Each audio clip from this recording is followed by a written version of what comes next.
Wow. Wow. I know you all are going, wow. Thank you, choir. Thank you, Mark Zimmerman. Thank you for the tech support that put that together. Wow, amen is right. Thank you. Oh my gosh, I am just buzzing, and I know you all are as well.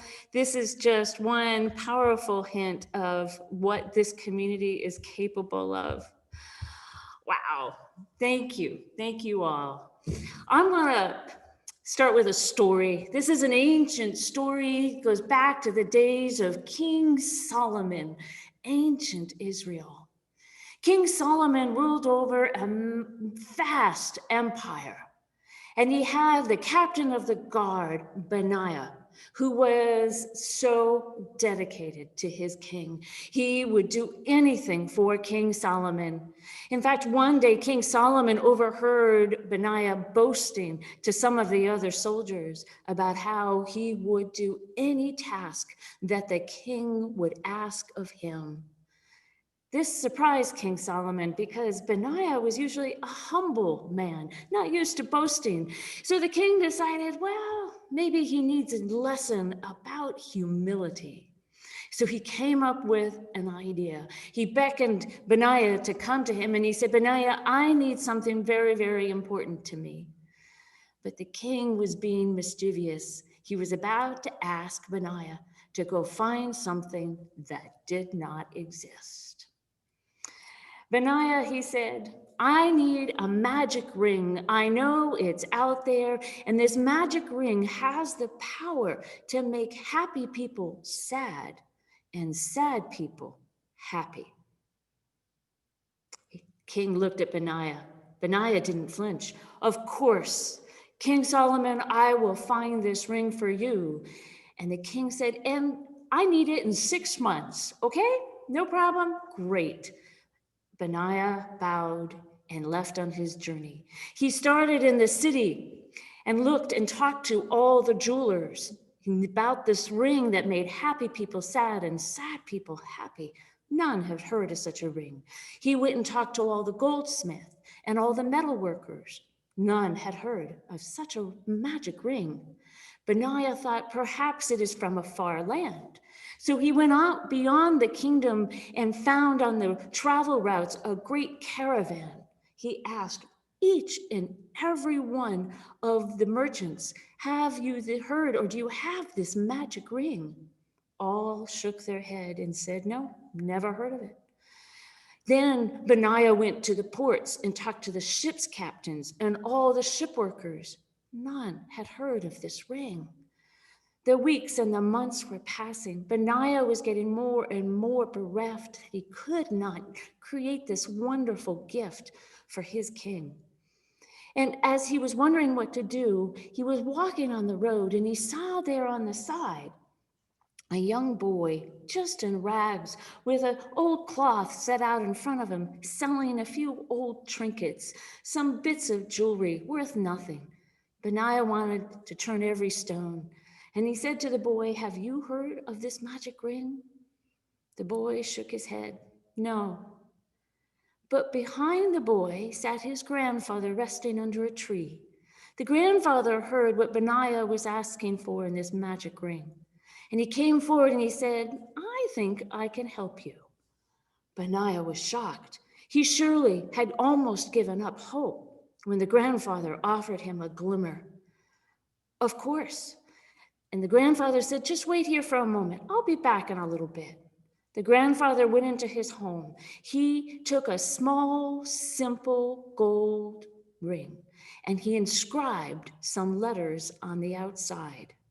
He polished it up and then went back outside and he handed it to Benaiah. This, I think, is your magic ring. Benaiah looked skeptical, but then he looked at it and he saw the simple little gold band. And then he saw the letters inscribed on the side, and his misery and sadness transformed to happiness.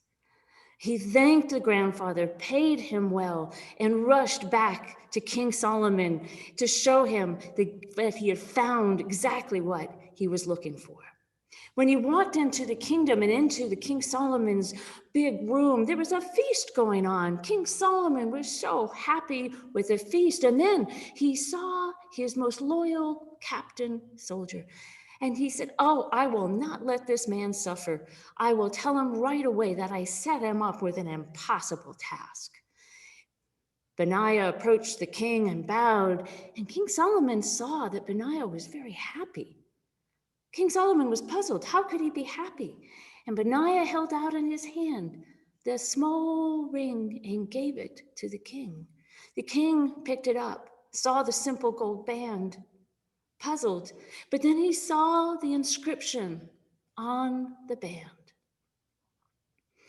And he read those words, and his happiness was transformed to sadness as he looked out at this great feast and his great kingdom. And he knew someday it would become a mountain of sand.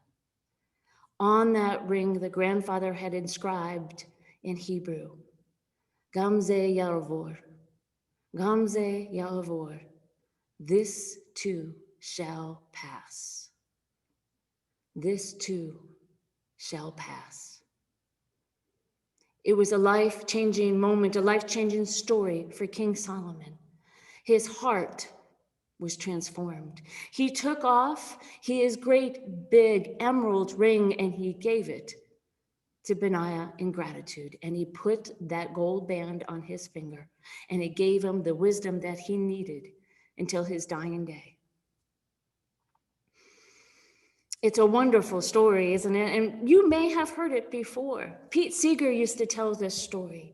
It's been turned into songs and poems. Is it a true story? Can we prove it? Well,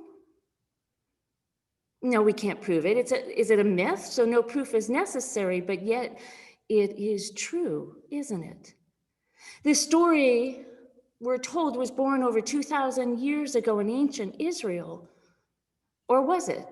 Perhaps, as it is more likely, the story was ascribed posthumously to King Solomon as a major PR project to boost his ratings. The reality is we don't know much about Solomon or his father, the great King David. This is despite that right now, there are people desperate to find evidence of both Solomon and David and their kingdoms. In Israel, there's over 30,000 archaeological sites attempting to prove the great kingdoms of Israel. They want to prove that Solomon and David's kingdoms because they are at the center of the Jewish faith.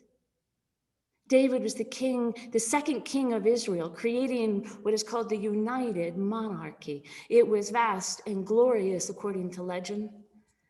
But what is more likely, according to our archaeologists, is that it probably only lasted a generation or two. But the legacy has lasted for thousands of years and is still incredibly important today. David is the holder of the great monarchy in the center of Judaism. It's directly related to Jesus. And David is also a prophet for Muslims. That's three major world religions that are connected to King David and Solomon, yet a huge debate if he was even the holder of a great kingdom. Or perhaps, as some say, he was a leader of a rebel gang of wandering mercenaries and outlaws. Many historians consider that David and Solomon's stories, well, the great works of fiction, yet we know they contain important kernels of truth. It's hard when we try and look for truth around these great stories because there's actually no archaeological evidence for any of the great prophets of the ancient Israel: Abraham, Moses, Isaac, Jacob, Joshua, Noah, none of them. In fact, all of the archaeological evidence of the patriarchs would fit into a shoebox. Yet their stories persist for three major world religions and so many others. Yet we often don't even recognize the true source of these stories. They feed into our common tales that we keep telling for eons because they're life-changing stories. They transform our hearts. I'm going to refer you to another story that went actually horribly wrong. Back in November 15th, I told the story of Abraham and how that turned into the doctrine of discovery and manifest destiny and the white supremacy. Too often our stories and our myths crash into our search for truth. It represents a massive, bloody pileup on the religious intersection of mythos and logos, or myth and logic. This pileup of myth and logic is the place where gingerly and sometimes violently we demand proof of ancient stories in order to soothe our personal, existential, religious angst and establish political positions of power over land that is homes and food and water. It's a game for territorial sovereignty. The search for truth is huge in all the major world religions. But here we, as Unitarian Universalists, in our wee little faith, this search for truth matters as well. It matters so much that we made it into our fourth principle, the responsible search for truth and meaning. From our beginning, we firmly put our weight and our reliance on the search for truth through reason and science, which are a particular way of knowing truth. Our faith emerged out of the age of reason. I think of the activist Thomas Paine. He had the 18th century explosive arguments that miracles can't be proven. The Bible is just good literature, not divine words of God. And reason is more important than revelation. It was a stimulating era, to be sure, and Unitarians in particular planted a foundation on reason above all else. Now, I'm a big fan of reason. I was raised Unitarian Universalist. Reason, thinking, is the foundation of my worldview. I think. I love thinking a lot. I like asking questions. In fact, I often joke my epitaph should simply be why. I like facts too. I like collecting, verifying evidence to support my arguments. And yet the evidence in my life has shown me that reason and thinking are not enough. Organized religion cannot be built upon facts and data and reason alone. Emerson famously wrote of the oversoul as a profound spiritual experience of God, of the holy, of that direct experience. There was no need of a church or an intermediary. In fact, the irony is how often we as Unitarians claim Emerson, but he didn't need us. We needed him. Emerson's experience is a great truth, a universal truth for humanity. He named that dualities provide the wholeness of life. His experience told him of a great power. The essence of life exists in every animate and inanimate object. That's natural religion. Is it true? Yes, for him and so many others. Emerson was not being particularly radical. He was writing of an abstract truth, born of life experience, in fact, born of many world religious believers. It's not verifiable, can't be proven. Yet for humanity, deeply and enduringly true. We get into trouble when we confuse truth with fact. In fact, that can be a barrier to ways of knowing and accepting enduring wisdom born of life experience. Because Unitarian Universalists are based on knowing truth through reason, really, too many times we're really talking about facts, verifiable knowledge. But we miss the knowledge gained through life experience, wisdom through stories, bearing powerful truths and transforming the heart one story at a time. Our idealization of reason, it manifests in our Unitarian Universalist culture, where we frankly over-rely on intellectualism, formal education, expensive degrees and training. We place less value on experience through activism that is found in teaching and loving and creating, enacting change through collective liberation. These are all earned through hard living outside the formal walls of institutions. I'm going to give you 3 examples of how our love for reason manifests in our culture. Let's just look at the preparation for ministry.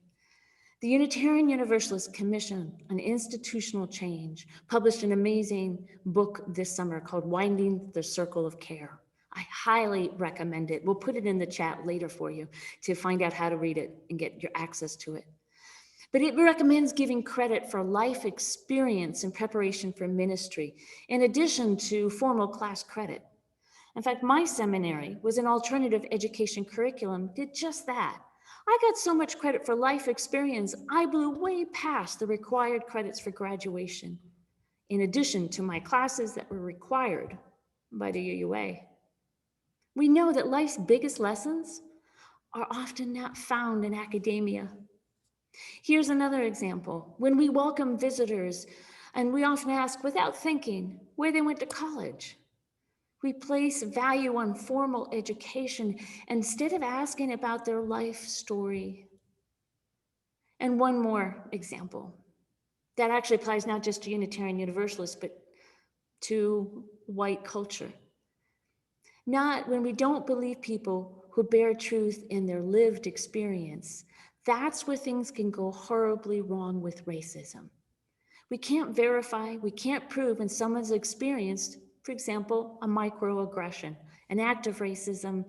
Instead, we discount, we dismiss, we minimize, we outright deny someone else's lived experience by simple statements that, oh, I didn't mean that. Oh, you took that the wrong way. Oh, you're being so sensitive. That hurts. And it discounts a lived personal truth. Our Unitarian Universalist search for truth needs to expand beyond our cultural norms. If our religious movement is going to survive, and I'm not talking thrive, I'm talking survive, we need to look at the long view and ask, how are our stories of today going to impact the inheritors of our faith? Not our facts, not our data, not our reason. What are our stories, our enduring truths that can transform the heart? Folks, we're a baby religion. We're young. And so we need to know, pay attention now. How can we share our story, our vision of a kingdom of many colors, a kingdom where justice, radical inclusion, and liberation are available for all through the power of universal love? We are forming our stories now, stories that form truth from a broad collection of voices who have endured so many tears and laughter.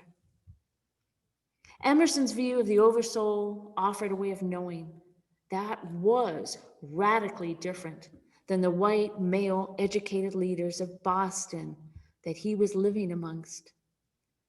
But the marginalized people, those who have been oppressed through the centuries, not radical for them, not one bit. They had already been experiencing transforming soul work, enduring work. Somehow, Emerson broke out of his own white male culture, perhaps born of his own grief and his own suffering. He had felt the presence of an energy as the source of nature passing through all life, born of experience of the body, the whole body, spirit, and mind. So here's a truth I offer you. Reason and the pursuit of facts, they're not mutually exclusive from deep, profound, life-changing experience. Reason and logic are partners with myths and enduring truths. They should not crash in horrific battles over power. So Emerson was writing a story that was true for him.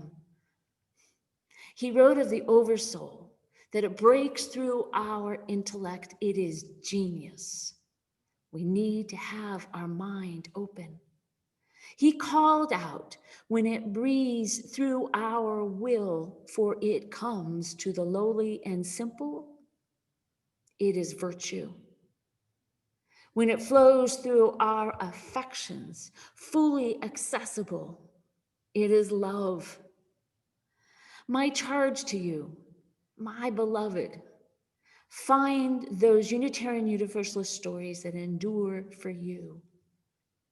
Find the depth, the strength of truth, of your faith that lifts up and sustains you during this stressful pandemic and beyond.